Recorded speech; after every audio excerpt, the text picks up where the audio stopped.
Muito boa noite, amados amigos e irmãos presentes e radiovintes. É para mim um privilégio muito grande estar com vocês nessa ocasião para compartilhar com vocês uns momentos de companheirismo ao redor da Palavra de Deus e ver através da Escritura onde nos encontramos no programa divino e que coisas Deus está realizando neste tempo final. Para isso, quero ler em São Mateus capítulo 24 e versículos 30 ao 31, onde nos diz Jesus Cristo: então aparecerá no céu o sinal do Filho do Homem, e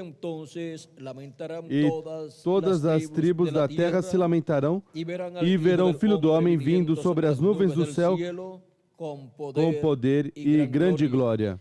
E ele enviará os seus anjos com grande voz de trombeta, os quais ajuntarão seus escolhidos, desde os quatro ventos, de uma a outra extremidade dos céus. Nosso tema para essa ocasião é a segunda vinda do Senhor Jesus Cristo à Terra no último dia. Podem sentar todos os presentes. A segunda vinda de Cristo para o último dia, ou seja, para o sétimo milênio, é a promessa maior feita na Escritura para este tempo final. E a humanidade, e sobretudo a Igreja do Senhor Jesus Cristo, o cristianismo, está em espera do cumprimento da segunda vinda de Cristo. Porque tudo depende da segunda vinda de Cristo para o último dia. Tanto a ressurreição dos mortos em Cristo, como a transformação de nós, os que vivemos. E para ser transformados que estamos vivos, se requer escutar a trombeta final ou grande voz de trombeta, que é a voz de Cristo nos falando, nos dando sua mensagem do Evangelho do Reino. Por isso é tão importante para o cristianismo a segunda vinda de Cristo. Agora a humanidade não sabe onde será cumprida a segunda vinda de Cristo, mesmo que sabe onde foi cumprida a primeira vinda de Cristo. Foi cumprida no meio do povo hebreu, lá na terra de Israel. Agora, a segunda vinda de Cristo é um mistério maior do que o que foi o mistério da primeira vinda de Cristo. Este mistério é aquele do qual Cristo disse que ninguém nem no céu sabia quando seria o dia e a hora, nem os anjos, nem o Filho, mas unicamente o Pai. Porque este mistério não podia ser aberto naquele tempo, nem no tempo dos apóstolos, nem no tempo dos mensageiros das 7 etapas ou eras da Igreja Gentia. Porque este mistério seria aberto à Igreja do Senhor Jesus Cristo no último dia, que é o dia diante de Deus, correspondente à segunda vinda de Cristo. E o dia da segunda vinda de Cristo, que é o último dia, que é o sétimo milênio para os seres humanos, é o tempo mais glorioso para os filhos de Deus. Agora é muito importante entender o que foi a primeira vinda de Cristo e depois entender o que é a segunda vinda de Cristo e os benefícios que nos trará Cristo em sua segunda vinda. A primeira vinda de Cristo, conforme as Escrituras, estaria precedida por um profeta, o qual estaria preparando o caminho ao Senhor. O profeta Isaías, no capítulo 40, falando desse profeta, nos diz, começando no versículo 3 do seu livro, nos diz da seguinte maneira, e eu quero ler, diz: Voz do que clama no deserto, preparai o caminho do Senhor, endireitai no ermo vereda nosso Deus. Todo vale será exaltado, e todo monte e todo outeiro serão abatidos. O que é tortuoso será endireitado, e o que é escabroso aplanado. E a glória do Senhor se manifestará, e toda a humanidade juntamente haverá. Pois foi a boca do Senhor que o disse. Voz, diz uma voz, clama. E eu disse, que hei de clamar? Todos os homens são como a erva, e toda a sua beleza como as flores do campo. Seca-se a erva, e caem as flores, soprando nelas o hálito do Senhor. Na verdade, o povo é erva. Seca-se a erva e caem as flores, mas a palavra do nosso Deus subsiste eternamente. Tu, anunciador de boas novas a Sião, sobe a um alto monte, tu, anunciador de boas novas a Jerusalém, levanta a voz fortemente, levanta, não temas. E dize à cidade de Judá, aqui está o vosso Deus, o Senhor Deus virá com poder, e o seu braço dominará, o seu galardão vem com ele, e o seu salário diante da sua face. E em Malaquias capítulo 4, ou capítulo 3, versículo 1 em diante nos diz, Deus por meio do profeta Malaquias, vede, eu envio o meu mensageiro que preparará o caminho diante de mim. De repente virá ao seu templo o Senhor, a quem buscais, o anjo do pacto, a quem desejais. Ele vem, diz o Senhor dos exércitos. Ele vem, diz o Senhor dos exércitos. Agora, aqui temos a promessa da vinda do Messias. Essa promessa encontramos que está feita desde o Antigo Testamento. E encontramos que ainda desde Gênesis, esta promessa foi estabelecida para a raça humana. Quando Deus prometeu a semente da mulher, em Gênesis capítulo 3, versículo 15, ali estava falando da vinda do Messias, o qual viria por meio de uma mulher. Mas ninguém sabia como e qual e onde viveria, de que nação seria essa mulher. Mas porquanto a Escritura tem sequência, encontramos que, através dos anos, das eras e dispensações, Deus foi dando mais e mais luz com relação a essa promessa. Até que chegamos ao profeta Isaías no capítulo 7, versículo 14, onde nos dá muita luz sobre o filho dessa mulher, da qual Deus falou em Gênesis e nos diz assim: portanto, mesmo o Senhor nos dará um sinal. Eis que a Virgem conceberá e dará à luz um filho, e será o seu nome Emanuel. Emanuel significa Deus conosco. Aqui nos mostra que o filho da Virgem será Deus conosco. Deus com os seres humanos. Será a encarnação de Deus. Terá Deus vestido de um véu de carne, como também através do profeta Malaquias nos diz. De repente virá ao seu templo o Senhor. Quem é quem virá? O Senhor, Deus de Abraão, de Isaac e de Jacó, e de todo ser humano. E o anjo do pacto, a quem desejais. Quem é quem virá? O Senhor o anjo do pacto, o qual tinha aparecido a Abraão, a Isaac e a Jacó, tinha aparecido também a Moisés. E a Moisés disse: eu sou o Deus de Abraão, de Isaac e de Jacó. E quem disse assim a Moisés? O anjo do Senhor. Porque o anjo do Senhor é o mesmo Senhor, o mesmo Deus vestido do seu corpo teofânico. E vestido do seu corpo teofânico é conhecido como anjo do Senhor. Agora, este anjo do Senhor viria à raça humana no tempo assinalado por Deus para realizar a obra de redenção e tirar assim o pecado do ser humano. E, quando veio, encontramos que foi na pessoa de Jesus de Nazaré. Esse foi o filho da Virgem, do qual Deus tinha falado por meio do profeta Isaías e por meio do profeta Malaquias.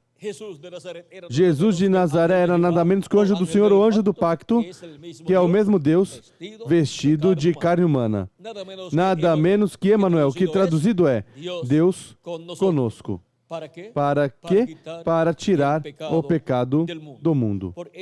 Por isso ele veio como Cordeiro de Deus. E seu corpo físico tinha que morrer, como no Antigo Testamento tomavam para a Páscoa um cordeirinho e o sacrificavam na véspera da Páscoa. Por isso é que encontramos no Antigo Testamento que em Êxodo, no capítulo 12, Deus ordenou ao profeta Moisés cada um tomar um cordeirinho, cada família por si, e se a família fosse muito pequena, se unia a outra família e tomava esse cordeirinho, o sacrificavam, ou seja, o matavam, colocavam o sangue sobre o batente das portas da casa e sobre os umbrais da porta da casa. E depois, dentro da casa, tomavam esse cordeiro, o qual assavam. Não podiam cozinhar em água, não podiam cozinhar, mas tinha que ser assado, ou seja, passado pelo fogo e depois, dentro da casa, o comiam. Agora, encontramos que o povo hebreu estaria seguro dentro das suas casas comendo esse cordeirinho e com o sangue do cordeiro aplicado na porta, ou seja, na verga e nas ombreiras da porta da casa. Porque durante essa noite a morte estaria passando por toda a terra e estariam morrendo todos os primogênitos, onde não houvesse sangue sobre a verga das portas. Encontramos que sobre todo o Egito veio a morte, e houve morte em todas as casas, porque alguém tinha que ser o primogênito, e houve morte também dos primogênitos dos animais também. Assim que houve uma grande morte no meio do Egito durante essa noite da Páscoa, mas no meio do povo hebreu houve paz. Eles tinham o cordeiro pascual no meio deles e o estavam comendo. Agora encontramos que esse cordeiro pascual é tipo e figura do nosso amado Senhor Jesus Cristo, que é o Cordeiro de Deus, o qual foi apresentado por João Batista quando disse: eis o Cordeiro de Deus que tira o pecado do mundo. Ele tomou nossos pecados e morreu na cruz do Calvário por cada um de nós. Por isso é que ele disse também: quem não comer minha carne e beber meu sangue não tem vida permanecente em si. Isso diz em São João, capítulo 6 e versículos, vamos ver aqui. Verso 50 Versículo 53 em diante diz, vamos ver aqui, vamos começar um pouquinho antes para que tenhamos o quadro claro, diz, em verdade vos digo, quem crê em mim tem vida eterna. Eu sou o pão da vida. Vossos pais comeram maná no deserto e morreram. Mas aqui está o pão que desce do céu, do qual se o homem comer, não morre. Eu sou o pão vivo que desceu do céu. Se alguém comer deste pão, viverá eternamente. Viverá para sempre. Este pão é a minha carne, e eu darei pela vida do mundo. Então os judeus começaram a discutir entre si, como nos pode dar este homem a comer a sua carne? Jesus lhes disse, em verdade vos digo, que se não comerdes a carne do Filho do Homem, e não beberdes do seu sangue, não tereis vida em vós mesmos. Quem come minha carne e bebe meu sangue tem a vida eterna, e eu o ressuscitarei no último dia. Pois a minha carne é verdadeiramente comida, e meu sangue é verdadeiramente bebida. Quem come a minha carne e bebe meu sangue, permanece em mim e eu nele. Assim como o Pai que vive me enviou e eu vivo pelo Pai, assim também quem de mim se alimenta viverá por mim. Este é o pão que desceu do céu. Vossos pais comeram maná e morreram, mas quem comer este pão viverá para sempre. Aqui temos Cristo se colocando como aquele que foi tipificado no Cordeiro Pascual. Cordeiro Pascual que tinha que ser comido durante a noite da Páscoa. E agora encontramos que Cristo é a materialização desse Cordeiro Pascual. E por isso é que Cristo, na Páscoa, também aparece nos falando sobre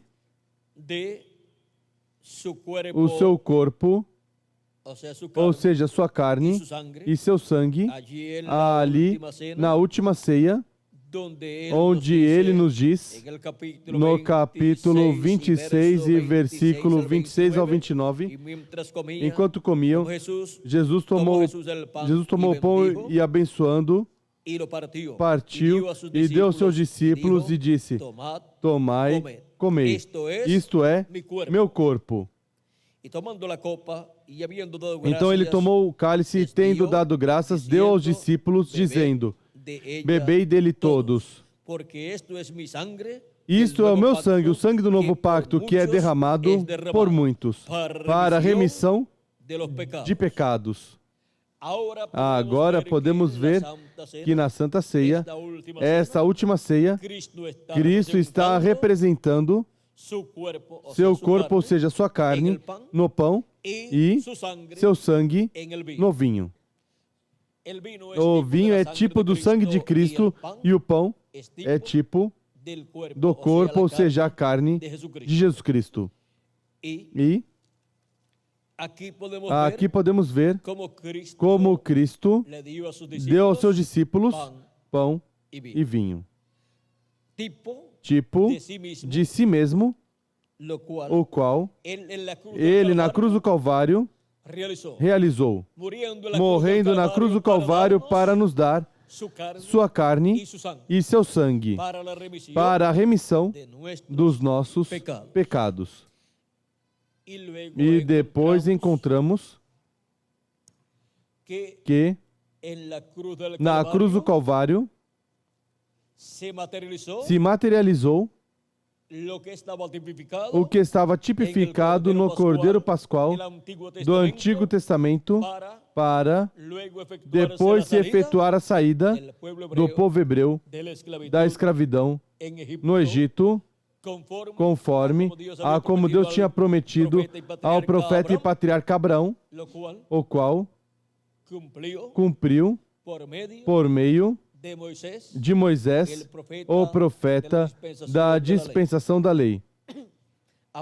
Agora, encontramos que Cristo, como Cordeiro de Deus, esteve nos dando de si mesmo, sua carne e seu sangue, quando recebemos sua palavra e recebemos seu Espírito Santo. E assim é como se tornou efetivo o sacrifício de Cristo na cruz do Calvário, na vida de cada um de nós. E agora, transcorreram aproximadamente 2000 anos, tipificado esse tempo na noite. Pois durante a noite é que aparece a lua e aparece também as estrelas. E por isso a Igreja do Senhor Jesus Cristo foi tipificada na lua, passando por 7 etapas durante as 7 eras da Igreja Gentia. E os mensageiros foram representados em 7 estrelas, os quais são 7 anjos mensageiros das 7 eras da Igreja Gentia.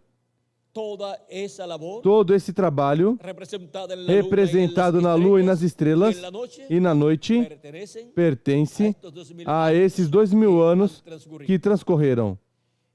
E depois, para o tempo da manhã, é que todos os filhos e filhas de Deus sairemos livres, os mortos em Cristo ressuscitarão e nós que vivemos seremos transformados e estaremos livres. Será essa liberdade gloriosa dos filhos de Deus do qual nos fala o apóstolo São Paulo em Romanos capítulo 8 e versículos 14 em diante, onde nos diz: porque todos os que são guiados pelo Espírito de Deus, estes são filhos de Deus. Essas pessoas são as que creem em Cristo como seu Salvador e receberam o seu Espírito Santo. E são guiados pelo Espírito Santo. Pois não recebeste o espírito de escravidão para outra vez estardes em temor, mas que recebeste o espírito de adoção, pelo qual clamamos: Abba, Pai. O mesmo Espírito testifica com o nosso Espírito que somos filhos de Deus. E se nós somos filhos, logo somos também herdeiros de Deus. Também herdeiros de Deus e co-herdeiros de Cristo, se é certo que com Ele padecemos, para que também com Ele sejamos glorificados. Para mim, tenho por certo que as aflições deste tempo presente não são para comparar com a glória que em nós há de ser revelada. A ardente expectativa da criação aguarda a revelação dos filhos de Deus. Essa manifestação dos filhos de Deus será em corpos eternos e com um espírito teofânico eterno dentro desse corpo. Isso é também chamado a plenitude do Espírito Santo em cada um dos filhos de Deus. Porque com a plenitude do Espírito Santo é que nós obteremos o corpo eterno que Ele nos prometeu. E continua dizendo: pois a criação ficou sujeita à vaidade, não por sua vontade, mas por causa daquele que a sujeitou na esperança de que também a própria criação será libertada do cativeiro da corrupção para a liberdade da glória dos filhos de Deus. Sabemos que toda a criação geme, como se estivesse com dores de parto até agora. E não só ela, mas nós mesmos, que temos as primícias do Espírito, também gememos em nós mesmos, aguardando a adoção, a saber, a redenção do nosso corpo. O que é a adoção para os filhos e filhas de Deus? É a redenção dos nossos corpos. É a transformação dos nossos corpos. Para nós que vivemos e para os mortos em Cristo, é a ressurreição deles em corpos eternos. E assim é como nós seremos libertados no último dia, recebendo um corpo eterno e glorioso para ser a imagem e semelhança do nosso amado Senhor Jesus Cristo. E assim é como os filhos e filhas de Deus serão restaurados à vida eterna para viver em um corpo eterno e ter também tudo que perdeu Adão e Eva na queda. Adão e Eva perderam o título de propriedade, perderam também o direito à vida eterna e perderam também o corpo eterno, pois perderam a oportunidade de viver no corpo que Deus lhes deu por toda a eternidade. Eles perderam essa bênção. Mas agora, para o último dia, para o tempo final, o sétimo milênio, serão restauradas todas as coisas aos filhos e filhas de Deus. Os filhos e filhas de Deus são os membros do corpo místico de Cristo, os redimidos com o sangue de Jesus Cristo, os que estão escritos no livro da vida do Cordeiro desde antes da fundação do mundo. Como nos diz São Paulo em sua carta aos Hebreus, no capítulo 12 e versículo 20 em diante, ele nos fala sobre os eleitos ou primogênitos de Deus e nos diz que estão escritos no céu. Diz: porque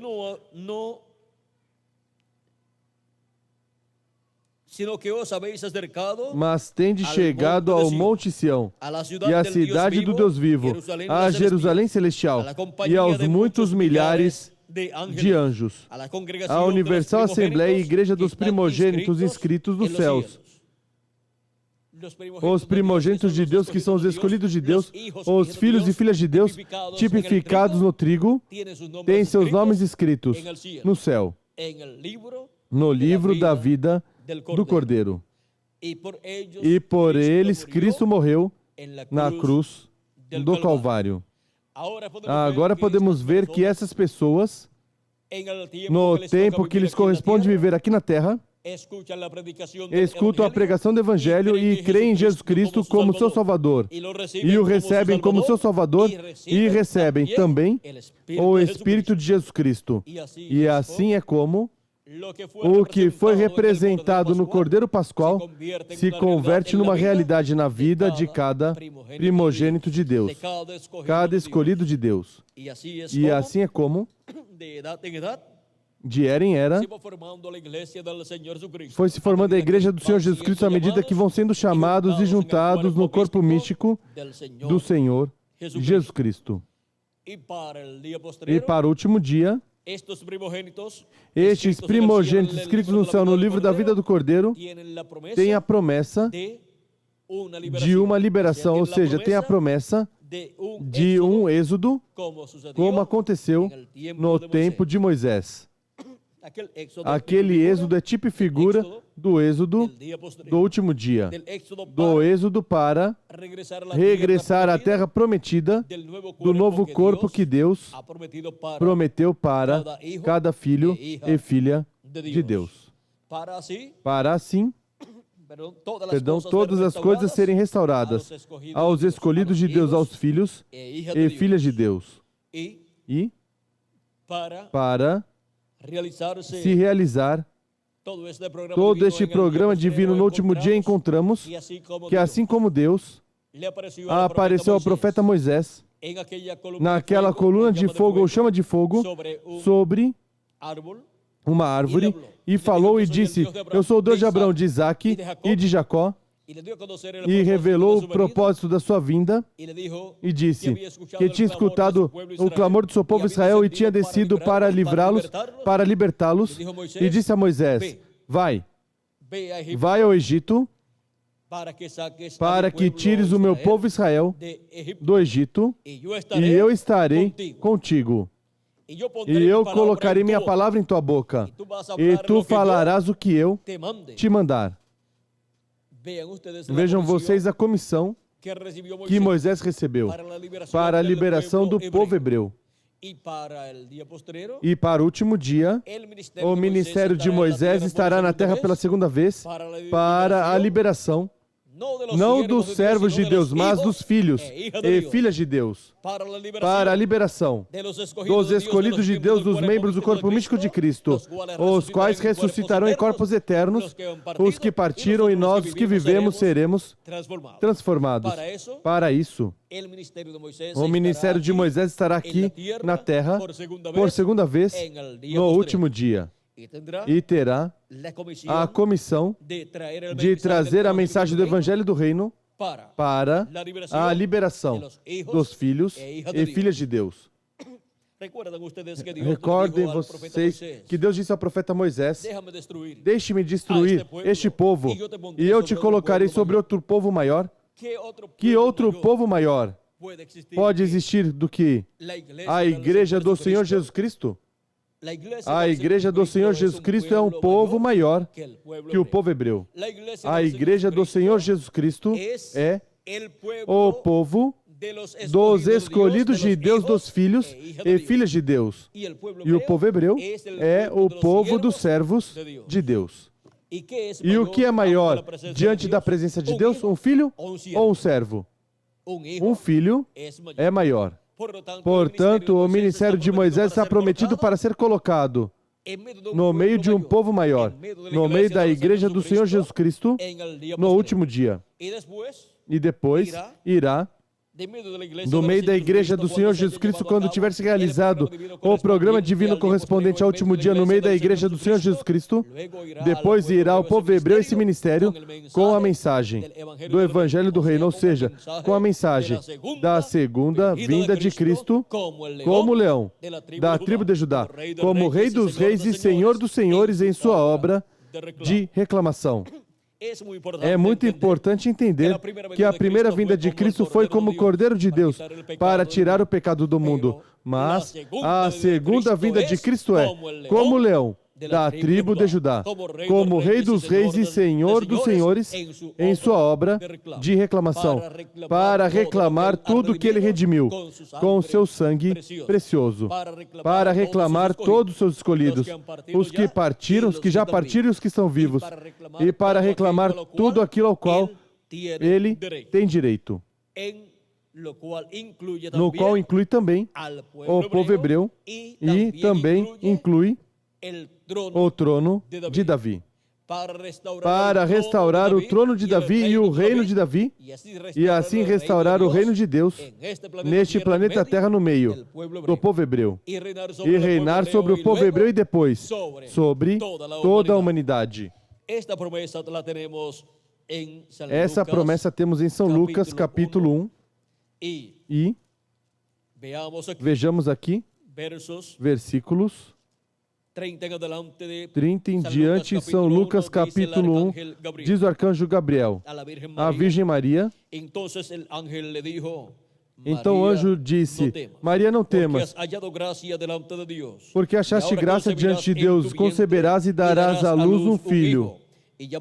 Por-lhe-ás o nome de Jesus. Este será grande e será chamado Filho do Altíssimo. E o Senhor Deus lhe dará o trono de Davi seu pai, e ele reinará eternamente sobre a casa de Jacó, e o seu reinado não terá fim.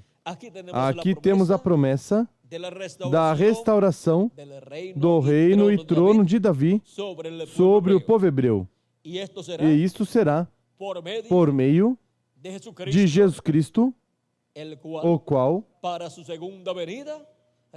sua segunda vinda, restaurará o trono e o reino de Davi, e assim será restaurado o reino de Deus neste planeta Terra, no meio do povo hebreu.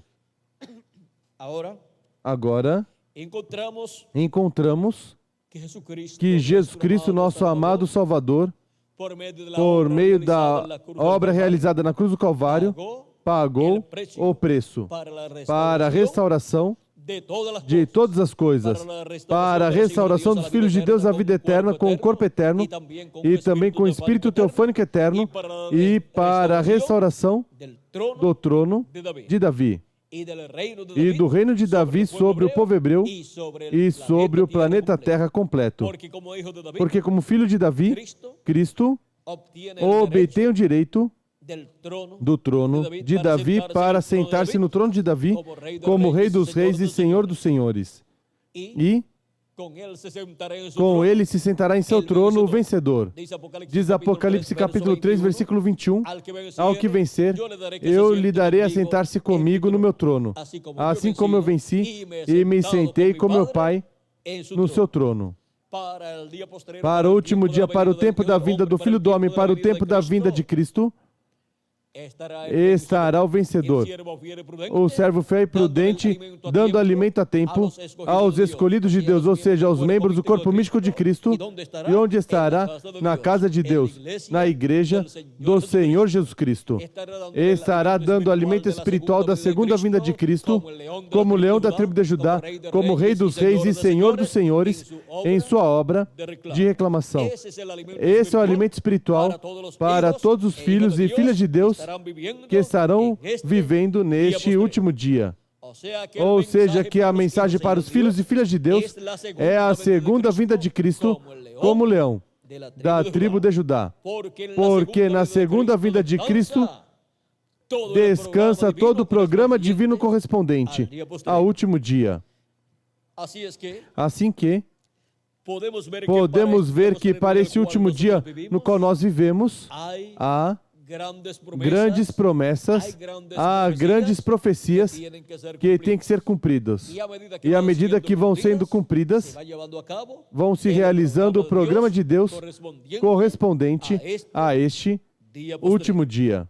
E, sendo que estamos vivendo no último dia, no sétimo milênio, se acrescentarmos ao calendário os anos de atraso que tem, temos então que entender essas promessas proféticas correspondentes ao último dia.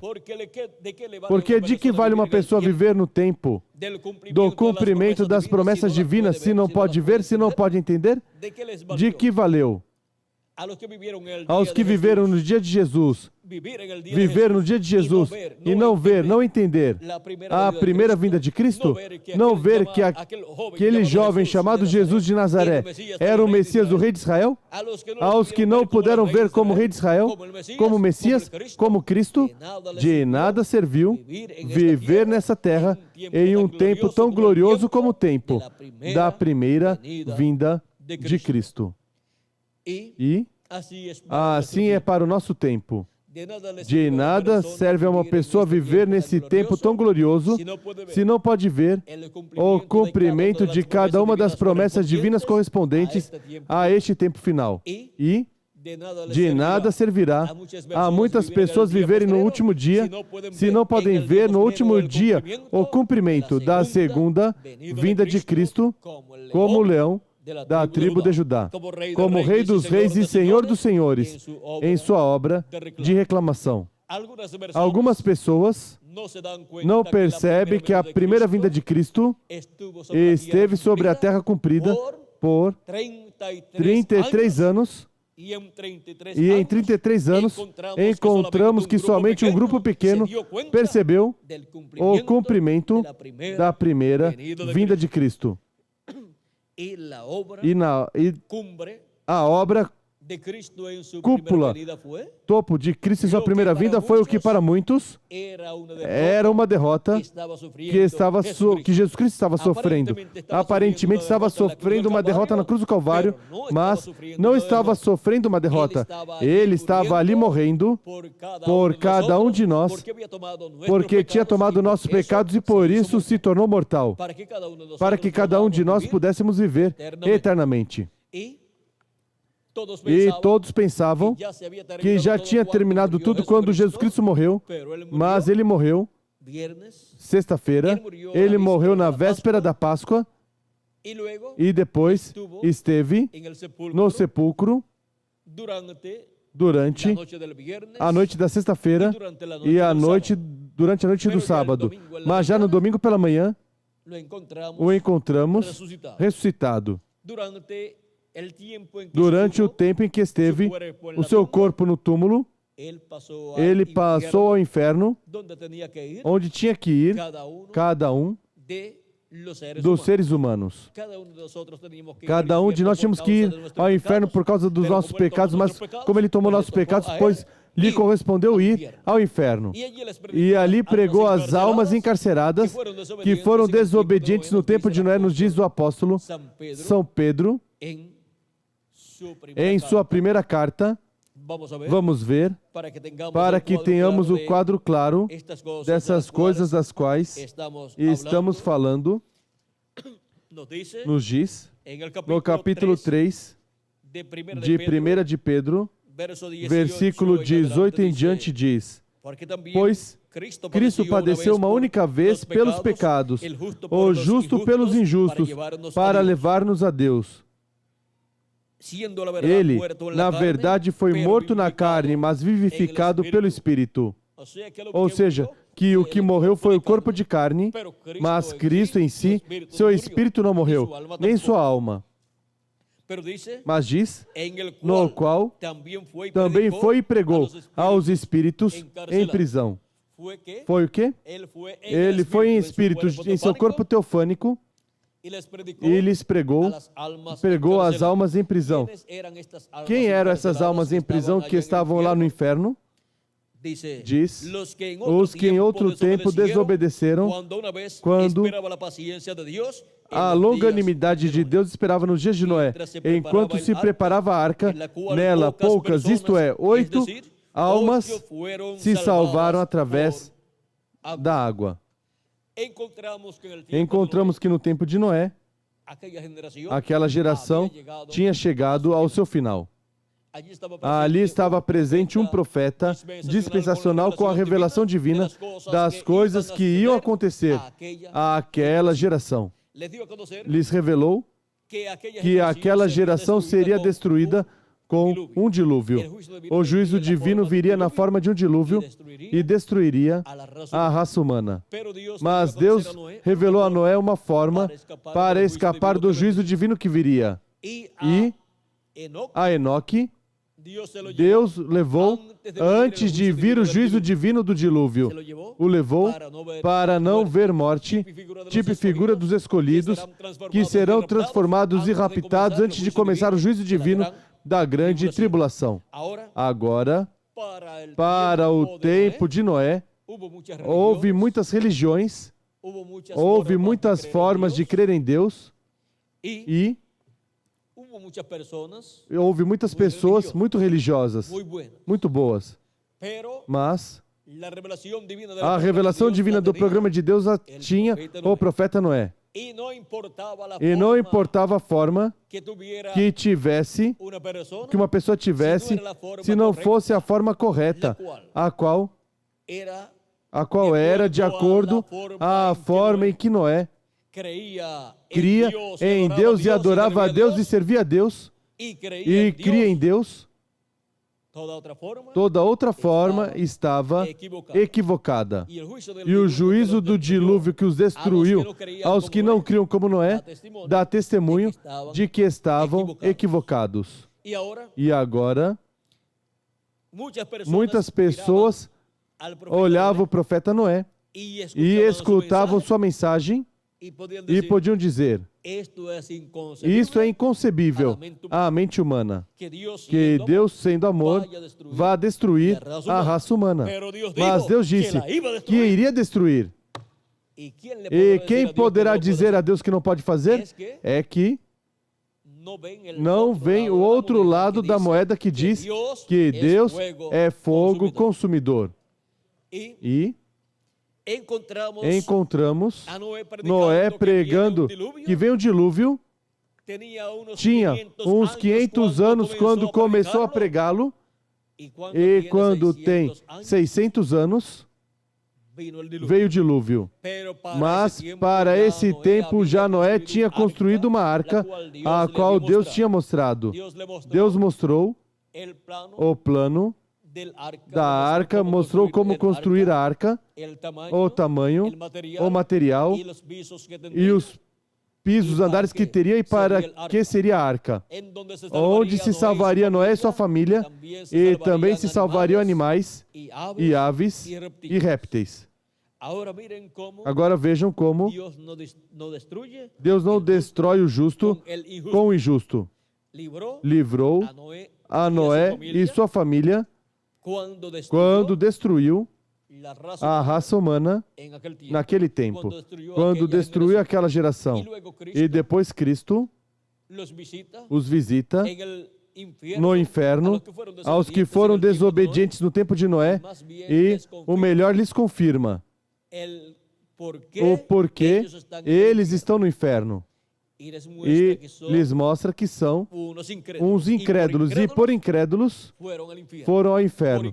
Por incrédulos foram destruídos pelo dilúvio e depois passaram ao inferno.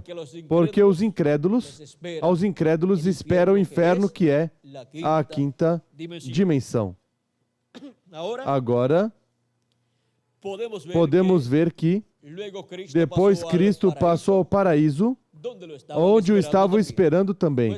Pois lá estava Abraão, Isaque e Jacó, e também estava João Batista, e também estavam outros profetas de Deus do Antigo Testamento. Por exemplo, Jó dizia: eu sei que meu Redentor vive, e depois de desfeita essa minha carne, eu verei minha carne ao meu Redentor. E Jó pôde ver Cristo, o Redentor, visitando o paraíso. Agora, no domingo de ressurreição, domingo pela manhã, apareceu Cristo na quarta vigília, ou seja, de 6 a 9 da manhã, apareceu aos seus discípulos, gradualmente, e falou com eles. Encontramos que os primeiros que viram Jesus Cristo ressuscitado foram mulheres. Quase sempre as mulheres, como que são mais madrugadoras, acordam mais cedo, e em quase todos os lares, pois são as que mais madrugam para preparar o café e preparar o café da manhã, e tiveram essa bem-aventurança. E sabem vocês de uma coisa? Que mulheres representam igrejas. Portanto, essas mulheres representam a igreja do Senhor Jesus Cristo, a igreja noiva, que madrugará, acordará cedo, estará desperta no último dia para receber Cristo em sua segunda vinda com seus anjos e para receber os mortos em Cristo que vão ressuscitar, e para receber também cada membro do corpo místico a transformação dos seus corpos. Assim que, vejam vocês a quem representavam essas mulheres que viram Cristo ressuscitado. E, sobretudo, Maria Madalena, que foi a que pôde falar com Cristo, e mesmo que não reconheceu de momento, quando Cristo falou e disse: Maria, ela disse: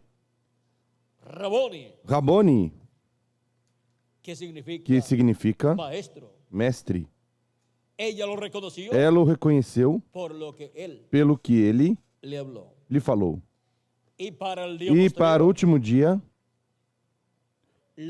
a igreja virgem do Senhor Jesus Cristo, a noiva do Senhor Jesus Cristo, reconhecerá Cristo falando no último dia, na quarta vigília do último dia, pelas palavras que estará lhe falando, por meio da mensagem do Evangelho do Reino, revelando todas essas coisas que em breve devem acontecer. Será que a igreja do Senhor Jesus Cristo reconhecerá Cristo falando à sua igreja, falando às suas ovelhas, e chamando-as e juntando no último dia, no aprisco do Senhor.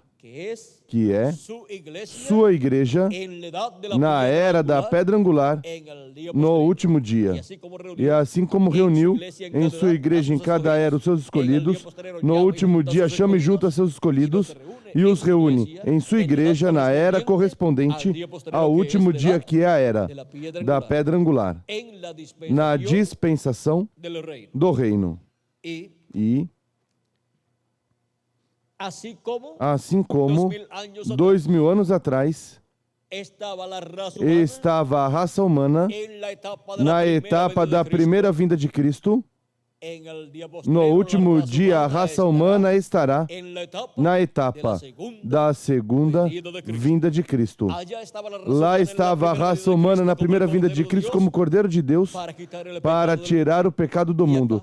E aqui, no último dia, a raça humana estará na segunda vinda de Cristo como leão da tribo de Judá, em sua obra de reclamação, para reclamar tudo que ele redimiu com seu sangue precioso e regressá-lo à vida eterna.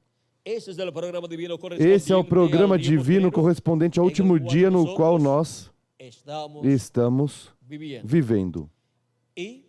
E vejam vocês, quando se cumpriu a primeira vinda de Cristo, tudo foi tão simples que não podiam crer que aquele jovem carpinteiro de Nazaré fosse o Messias.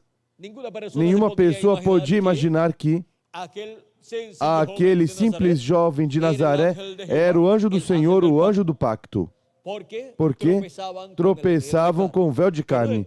Mas dentro desse véu de carne estava o anjo do Senhor, o anjo do pacto, que tinha aparecido a Moisés e tinha libertado o povo hebreu. E agora tinha vindo em carne humana na pessoa de Jesus de Nazaré. O Verbo, que é o anjo do pacto, o anjo do Senhor, que é o mesmo Deus em seu corpo teofânico, tinha se encarnado, tinha se tornado homem, tinha se tornado um profeta e habitou entre os seres humanos. Quando a vinda do Filho do Homem é cumprida, sempre estará Deus manifestado em carne humana em um profeta. Porque o que acompanha a vinda ou manifestação do Filho do Homem é o ministério de um profeta. E nesse profeta é que Deus se manifesta e realiza o ministério do Filho do Homem. Realiza o ministério do nosso amado Senhor Jesus Cristo. Por isso é que aos profetas do Antigo Testamento, Deus os chamou filho de homem ou filhos de homem. Porque esse título se relaciona sempre a um profeta. E por isso é que Cristo, como Filho do Homem, é herdeiro do planeta Terra completo, com todo ser humano, do presente, do passado também e do futuro. E por isso ele poderá julgar as pessoas que viveram no futuro, ali as que vivem no presente também. Porque ele, como Filho do Homem, tem essa herança e é o herdeiro de toda a terra. Vejam vocês em São João capítulo 5 que nos diz sobre o Filho.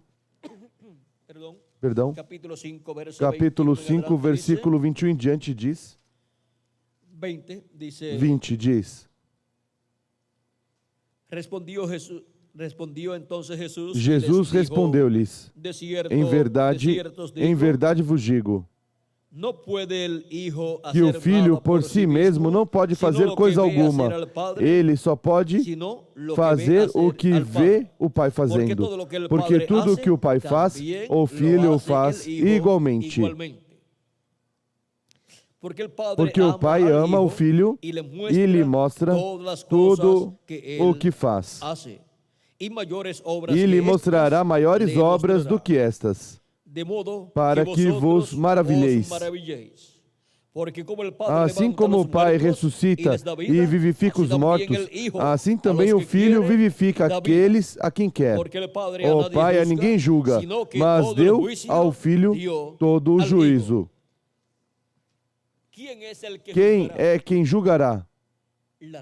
A raça humana? O Filho. Nosso amado Senhor Jesus Cristo. O juízo do trono branco o realizará o nosso amado Senhor Jesus Cristo. Ou seja, que será Deus manifestado na pessoa de Jesus Cristo. E Jesus Cristo terá também seu anjo mensageiro, o anjo do Senhor Jesus Cristo, que é o anjo ministrador, quem estará ministrando em toda a obra de Cristo do último dia, porque ele disse: ao que vencer, eu dar-lhe a sentar-se comigo no meu trono, assim como eu venci e me assentei com meu Pai em seu trono. Ou seja, que o mesmo que faz o Pai com Jesus é o mesmo que Jesus faz com o seu anjo. E por isso, em Apocalipse capítulo 2, versículo 26 ao 27, também Cristo nos diz da seguinte maneira, e quero ler também, diz: ao que vencer e guardar as minhas obras até o fim. Até quando? Até o fim. Eu lhe darei autoridade sobre as nações. Nenhum dos 7 anjos mensageiros recebeu essa autoridade sobre as nações. E nenhum dos profetas do Antigo Testamento recebeu essa autoridade sobre as nações. Por quê? Porque essa autoridade Cristo a recebeu quando Ele ressuscitou dentre os mortos, vitorioso. E depois Ele disse que dará essa autoridade ao vencedor. E encontramos que nem no Antigo Testamento, nem no Novo Testamento, nenhum profeta de Deus teve essa autoridade sobre todas as nações. Cada um deles teve autoridade temporária ou parcial sobre algumas nações.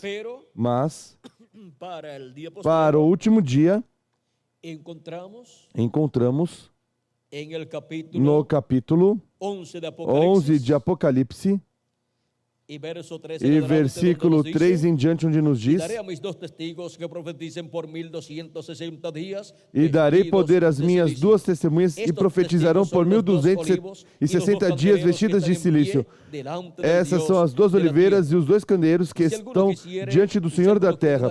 Se alguém lhes quiser causar mal, das suas bocas sairá fogo e devorará os seus inimigos.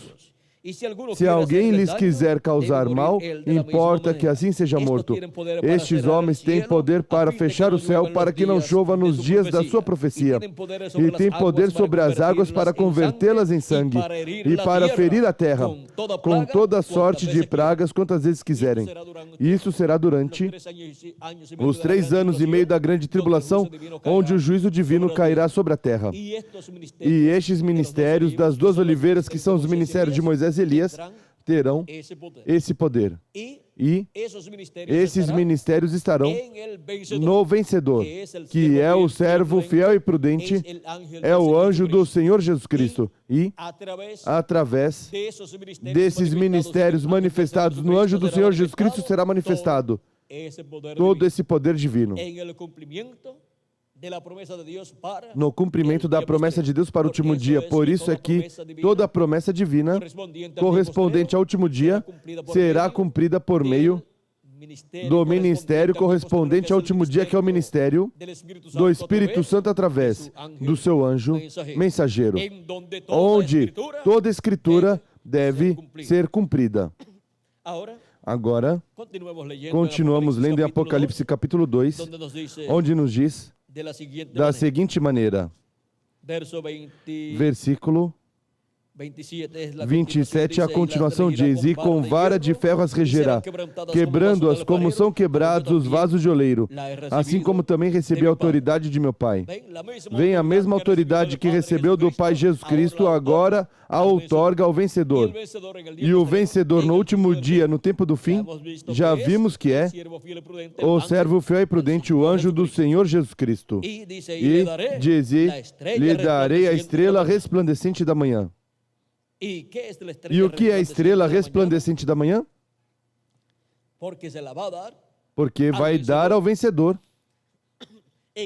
Em Apocalipse capítulo 22, versículo 16, nos diz: eu sou a raiz e a geração de Davi, a resplandecente estrela da manhã. O que significa isto? Que a segunda vinda de Cristo, vejam vocês, vai receber o vencedor. O vencedor a vai receber. Nenhum dos 7 anjos mensageiros das eras passadas recebeu a segunda vinda de Cristo, porque não era o tempo para o cumprimento da segunda vinda de Cristo. Mas para o último dia é o tempo para a segunda vinda de Cristo, a qual será recebida pelo anjo do Senhor Jesus Cristo.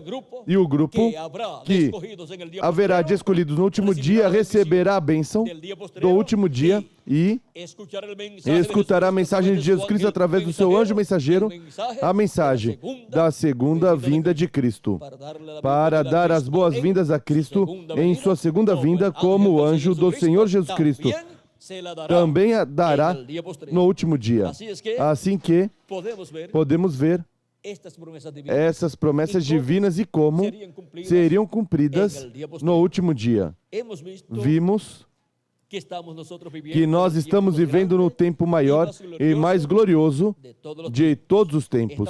Estamos vivendo no tempo prometido na Escritura como o último dia, que é o tempo para a segunda vinda do Senhor Jesus Cristo à Terra, conforme as profecias. Vamos ver quanto tempo nos resta, Miguel, para ver quanto mais podemos dar por aqui da Escritura. Nos restam alguns minutos para que assim os amigos radioouvintes possam continuar escutando e entendendo essas profecias bíblicas correspondentes a este tempo final no qual nós estamos vivendo.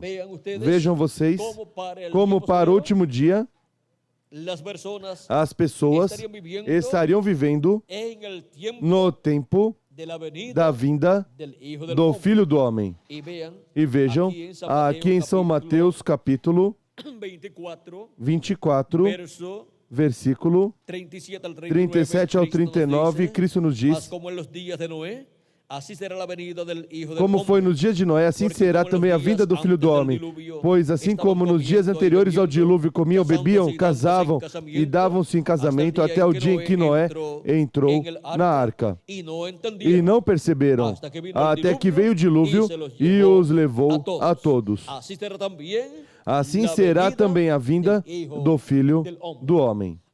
Agora, no tempo de Noé, não entenderam o programa divino que estava se realizando. Não entenderam que Deus tinha na terra um profeta dispensacional. Não entenderam que uma nova dispensação estava começando. A dispensação do governo humano, porque a dispensação da inocência estava chegando ao seu final. E sempre que uma dispensação chega ao seu final, um juízo divino tem que cair sobre a terra. Mas sempre uma nova dispensação começa e se entrelaça, e os que escaparão passam à nova dispensação por meio do chamado de Deus através desse profeta dispensacional que Deus envia. E Noé, sendo profeta da dispensação do governo humano, tinha a mensagem para essa nova dispensação e a forma de escapar dos juízos divinos que viriam para esse tempo. Mas as pessoas que viveram naquele tempo não compreendeu o programa divino, não compreendeu as escrituras, as profecias correspondentes àquele tempo e não puderam compreender que aquela geração tinha chegado ao seu final. Mas O profeta Noé e os que estavam com o profeta Noé compreenderam. Dessas coisas também tinha pregado o profeta Enoque e tinham pregado profetas anteriores como Matusalém, também como Lameque, o pai de Noé, e também outros profetas tinham falado dessas coisas. Mas agora quem correspondia dar a mensagem final era o profeta Noé. E quando se chega o tempo para a mensagem final, muitas pessoas não podem crer, porque não podem entender essas coisas que devem acontecer nesse tempo. Assim que o profeta Noé era o profeta que estava revelando as coisas que deviam acontecer naquele tempo. E somente 8 pessoas, contando com Noé, entenderam, creram e receberam essa mensagem. Os demais não puderam entender, portanto, não puderam crer. Mas, mesmo que a maioria não entendeu e não creu, e somente 8 pessoas creram e entenderam, com tudo isso, veio o dilúvio e levou todos os incrédulos, os quais não tinham entendido. E salvou 8 pessoas nada mais. Agora pense nisso. De uma geração de milhares ou milhões de pessoas, somente 8 pessoas se salvaram. E agora, Cristo nos diz que a vinda do Filho do Homem será como nos dias de Noé, que não entenderam. E o que não entenderão no último dia? Pois a vinda do Filho do Homem. Não entenderão o mistério da vinda do Filho do Homem com seus anjos, velado e revelado em seu anjo mensageiro. Assim como não entenderam a manifestação de Deus em um homem, no profeta Noé, naquele tempo. Para aquele tempo, havia também aparecido, um pouco antes do dilúvio, tinha aparecido o cometa que atualmente está passando e que já leva uns 2 anos e meio, mais ou menos, sendo visto. No princípio, em 95, começou a ser visto por meio de telescópios, e depois, à medida que foi se aproximando, até foi visto a olho nu. Nesses dias se pode ver a olho nu, mas depois se afastará. E os últimos olhares que poderão ser dados será por meio de binóculos e por meio de telescópios. Mas sua mensagem estará já dada na terra. A mesma mensagem que está dando esse cometa é a mesma mensagem que estaria sendo pregada na terra, falando dos juízos divinos que virão sobre a terra e também das bênçãos divinas que virão sobre os filhos e filhas de Deus. Ou seja, que a interpretação da presença desse cometa na terra é o que Deus está realizando na terra neste último dia. Como a interpretação da estrela de Belém era o nascimento de Cristo em Belém da Judeia. Ou seja, que o cumprimento é a interpretação do que é visto no céu. Porque o que é visto no céu tem que se materializar na terra. E agora estamos vendo nos céus sinais que foram preditos pelos profetas do Antigo Testamento e também do Novo Testamento, e pessoalmente pelo nosso amado Senhor Jesus Cristo. E agora, na terra, vejam vocês, para o tempo do fim, ou para o fim do século, Cristo disse que estaríamos vendo algo muito importante, porque para o fim do século, a raça humana terá chegado ao tempo da colheita chamada a ceifa. A ceifa é a colheita, e para esse tempo, veja o que Cristo disse que estaria acontecendo na terra. Em São Mateus, capítulo 13, e versículo 30 nos diz assim: deixai crescer ambos juntos, ou seja, o trigo e o joio juntos, até deixai crescer ambos juntos até a ceifa, ou seja, até o tempo da colheita. Por ocasião da ceifa, direi aos ceifeiros: colhei primeiro o joio, atai-o em molhos para o queimar. Então colhei o trigo e recolhei-o no meu celeiro. Agora o trigo são os filhos do reino, o joio são os filhos do mal.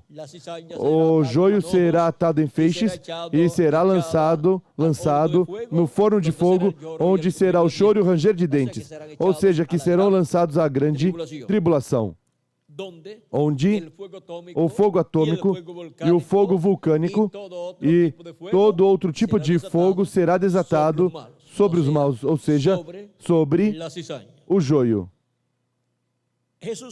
Jesus explicando esta parábola disse no capítulo 13, versículo 37 em diante de São Mateus.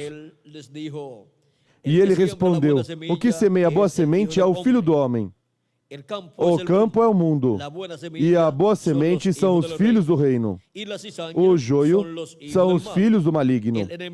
E o inimigo que o semeou, ou seja, que semeou o joio, é o diabo. A ceifa é o fim do mundo. E os ceifeiros são os anjos.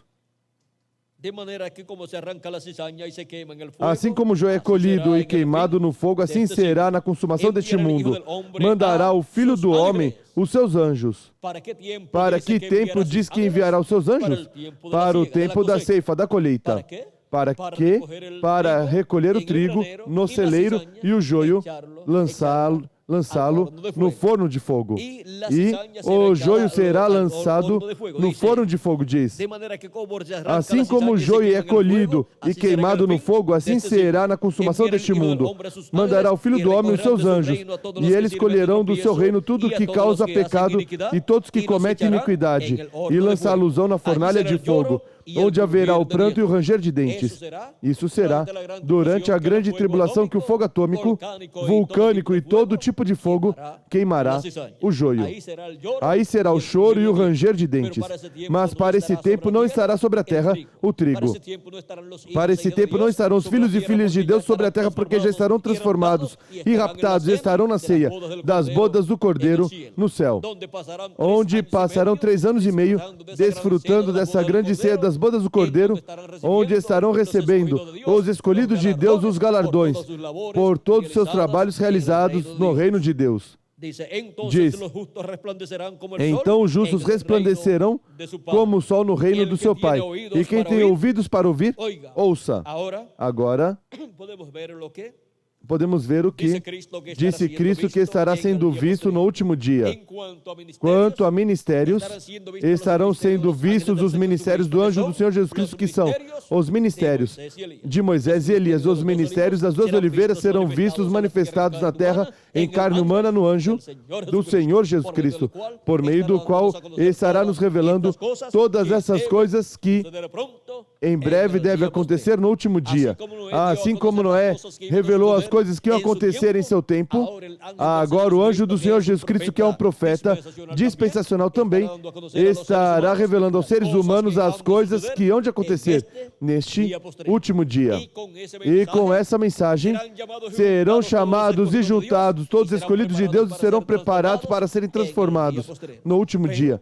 Mas nem todos crerão.